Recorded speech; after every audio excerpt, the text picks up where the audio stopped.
नमस्कार दोस्तों, स्वागत है आपका अपने YouTube चैनल एम से मल्टी में। उत्तराखंड में आने वाली आगामी परीक्षाओं के दृष्टिगत हम आपके लिए लेके आए हैं कुछ महत्वपूर्ण प्रश्न। चलिए दोस्तों शुरू करते हैं। सम्राट जहांगीर को कहाँ दफन किया गया? इसके चार ऑप्शन है दोस्तों: आगरा, दिल्ली, लाहौर, श्रीनगर। अगर आपको इसका आंसर पता है तो कृपया कमेंट करें। तो इसका सही आंसर है दोस्तों लाहौर। सम्राट जहांगीर, इनका कार्यकाल था 1605 से 1627।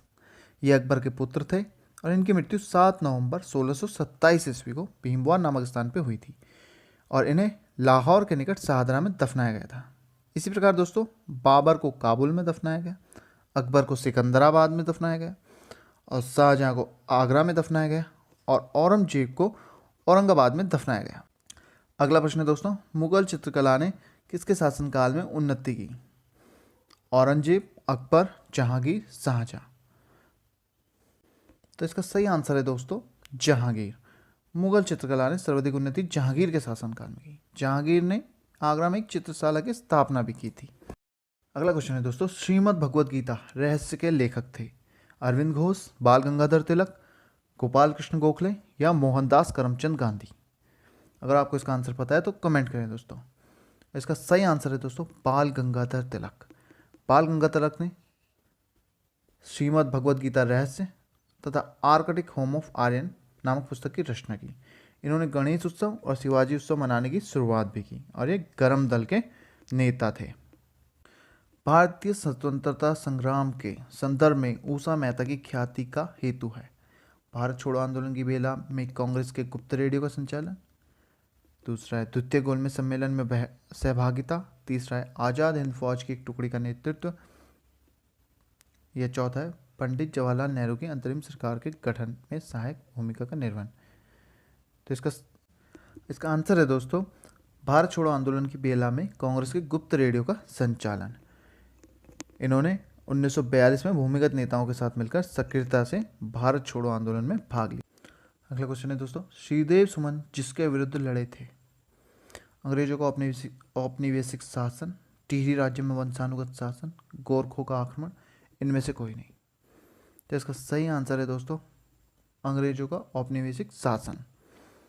श्रीदेव सुमन का जन्म टिहरी गढ़वाल जिले की पट्टी बमुंड के चौल ग्राम में 12 मई 1915 को हुआ था। इन्होंने दिल्ली में देवनागरी महाविद्यालय की स्थापना की थी और ये 1930 में 14 वर्ष की अल्पायु में नमक सत्याग्रह में भाग लिया था इन्होंने और 15 दिन की जेल भी काटी थी और ब्रिटिश सरकार से टिहरी की स्वतंत्रता के लिए 25 जुलाई 1944 ईस्वी को 84 दिन की भूख हड़ताल के पश्चात ये शहीद हो गए। भारत में 15 अगस्त 1947 ईस्वी के पश्चात भी किस औपनिवेशिक शक्ति के विरुद्ध स्वतंत्रता स्वाधीनता संग्राम जारी रखना पड़ा? इसका ऑप्शन है दोस्तों फ्रेंच, डच, ब्रिटिश, पोर्तुगीज। तो इसका सही आंसर है दोस्तों पोर्तुगीज। भारत में 15 अगस्त 1947 ईस्वी के बाद भी पुर्तगालियों के विरुद्ध स्वतंत्रता संग्राम जारी रखना पड़ा। पुर्तगाली सबसे पहले 1498 ईस्वी में भारत आए थे और सबसे बाद 1961 ईस्वी में भारत से गए। नीलगिरी पर्वतमाला किस राज्य में स्थित है? वह है तमिलनाडु, महाराष्ट्र, उड़ीसा, उत्तराखंड। तो इसका सही आंसर है दोस्तों तमिलनाडु। तमिलनाडु में नीलगिरी पर्वतमाला स्थित है। यह पूर्वी घाट और पश्चिमी घाट के मिलन स्थल है। इसकी सर्वोच्च शिखर दोदा बेटा है और यह दक्षिण भारत की दूसरी सबसे ऊंची चोटी है। प्रसिद्ध पर्यटक स्थल ऊटी या उटकमंक नीलगिरी पर्वत में ही स्थित है। बांग्लादेश में प्रवेशोपरांत गंगा कहलाती है? पद्मा, मेघना, हुगली या लोहित। तो इसका सही आंसर है दोस्तों पद्मा। गंगा बांग्लादेश में फरक्का के बाद प्रवेश करती है जहाँ इसे पद्मा कहते हैं और आगे चलकर ये चंदनपुर में ब्रह्मपुत्र नदी से मिल जाती है जहाँ इसे मेघना या जमुना नदी कहते हैं। पंजाब में कौन सा स्थान हौजरी उद्योग के लिए प्रसिद्ध है? गुरदासपुर, अमृतसर, लुधियाना या जालंधर। अगर आपको इसका उत्तर पता है तो उत्तर बताएं, कमेंट करें उत्तर का। तो इसका सही आंसर है दोस्तों लुधियाना। पंजाब में स्थित लुधियाना हौजरी उद्योग के लिए प्रसिद्ध है और अन्य औद्योगिक नगरों में पटियाला, पठानकोट, अमृतसर, जालंधर, कपूरथला और बठिंडा आदि आते हैं।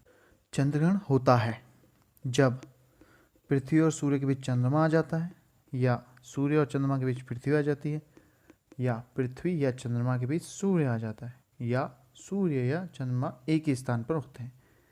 तो इसका सही आंसर है दोस्तों, सूर्य और चंद्रमा के बीच पृथ्वी आ जाती है। निम्नलिखित में से कौन सा ग्रह प्लैनेट नहीं है? कौन सा ग्रह या प्लैनेट नहीं है?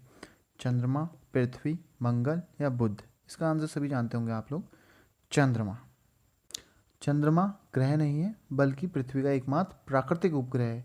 यह पृथ्वी का चक्कर लगाता है। निम्नलिखित में से कौन सा ग्रह सूर्य का एक चक्कर लगाने में सबसे अधिक समय लेता है? पृथ्वी, शनि, बृहस्पति या मंगल? तो इसका आंसर अगर आप जानते हैं दोस्तों तो कमेंट करें। तो इसका सही आंसर है दोस्तों शनि। शनि 29.5 वर्ष लेता है सूर्य का चक्कर लगाने में, जबकि पृथ्वी 365 दिन और बृहस्पति 12 वर्ष लेता है और मंगल 687 दिन 687 डेज। आटाकामा रेगिस्तान कहाँ है? तो इसका आंसर है दोस्तों दक्षिण अमेरिका, दक्षिणी अमेरिका। आटाकामा रेगिस्तान दक्षिण अमेरिका महाद्वीप में स्थित है। यह विश्व का एक बड़ा नाइट्रेट भंडार भी है और यहाँ नमक भी पाया जाता है। निम्नलिखित महाद्वीपों में किसमें प्रति व्यक्ति भूमि सर्वाधिक है? एशिया, यूरोप, उत्तरी अमेरिका या ऑस्ट्रेलिया? अगर आपको इसका आंसर आता है कृपया कमेंट करें। तो इसका सही आंसर है दोस्तों ऑस्ट्रेलिया। ऑस्ट्रेलिया विश्व का सबसे छोटा और सबसे कम जनसंख्या वाला महाद्वीप है, लेकिन यह प्रति व्यक्ति भूमि सर्वाधिक है।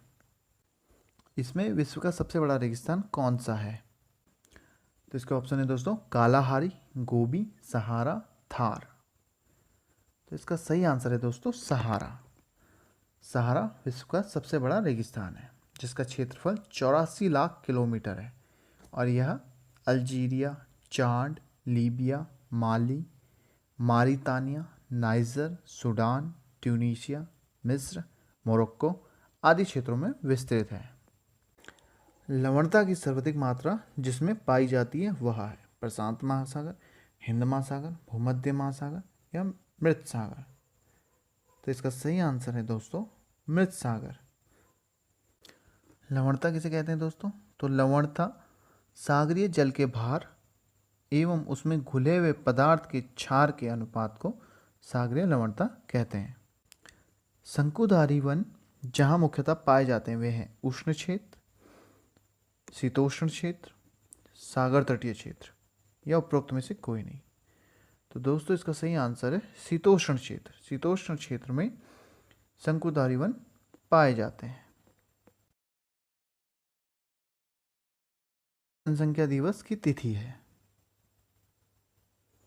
7 जुलाई, 8 मई, 15 सितंबर या 11 जुलाई? तो दोस्तों इसका सही आंसर है 11 जुलाई। विश्व जनसंख्या दिवस 11 जुलाई को मनाया जाता है। 11 जुलाई 1987 ईस्वी को विश्व की जनसंख्या 5 अरब पहुंच गई थी। इसीलिए इस दिन से विश्व जनसंख्या दिवस मनाया जाने लगा और 31 अक्टूबर 2011 को विश्व की कुल जनसंख्या 7 अरब हो गई। समन्वित ग्रामीण विकास कार्यक्रम कब शुरू हुआ था? इंटीग्रेटेड रूरल डेवलपमेंट प्रोग्राम कब शुरू हुआ था? 1952, 1980, 1964 या 2001? तो इसका सही आंसर है दोस्तों 1980। समन्वित ग्रामीण विकास कार्यक्रम गरीबी हटाने के लिए 1976 में लाया गया था, लेकिन इसकी शुरुआत 1980 में गांधी जयंती के अवसर पर की गई। भारतीय कृषि पर वैश्वीकरण के प्रभाव के संदर्भ में निम्नलिखित में से कौन सी व्याख्या असत्य है? जलवायु परिवर्तन, नगद फसलों पर बल, आय असमानता में वृद्धि या आर्थिक सहायता में कटौती? तो इसका सही आंसर है दोस्तों जलवायु परिवर्तन, क्योंकि जलवायु परिवर्तन वैश्वीकरण का परिणाम नहीं है, जबकि नगद फसलों पर बल, आय असमानता में वृद्धि, आर्थिक सहायता में कटौती ये वैश्वीकरण के प्रमुख प्रभाव है। निम्नलिखित भारतीय बैंकों में से कौन सा राष्ट्रीयकृत बैंक नहीं है? कॉरपोरेशन बैंक, देना बैंक, आईसीआईसी बैंक या विजया बैंक? तो इसका सही आंसर है दोस्तों आईसीआईसीआई बैंक। आईसीआईसीआई बैंक राष्ट्रीयकृत बैंक नहीं है, यह एक निजी बैंक है। इसकी स्थापना 17 मई 1994 ईस्वी को बड़ौदा गुजरात में की गई थी और इसका मुख्यालय भी बड़ौदा गुजरात में है। हाइग्रोमीटर से मापा जाता है वातावरणीय आर्द्रता, वातावरणीय दाब, उच्च ताप या वायु वेग। तो इसका सही आंसर है दोस्तों वातावरणीय आर्द्रता। हाइग्रोमीटर से वायुमंडल की अपेक्षित आर्द्रता मापी जाती है और वायुमंडलीय दाब मापने के लिए हम बैरोमीटर का उपयोग करते हैं और वायु वेग नापने के लिए हम एनीमोमीटर का उपयोग करते हैं तथा अत्यधिक उच्च ताप का मापन पायरोमीटर या पूर्ण विकिरण उत्तरमापी की सहायता से किया जाता है। एक गर्म बर्फ को 0 डिग्री सेल्सियस तापक्रम से वाष्प में 100 डिग्री सेल्सियस तापक्रम तक ले जाने के लिए कितनी ऊष्मा की आवश्यकता होगी? इसके ऑप्शन है दोस्तों 80, 336, 720 या 620 कैलोरी। तो इसका सही आंसर है दोस्तों 620 कैलोरी।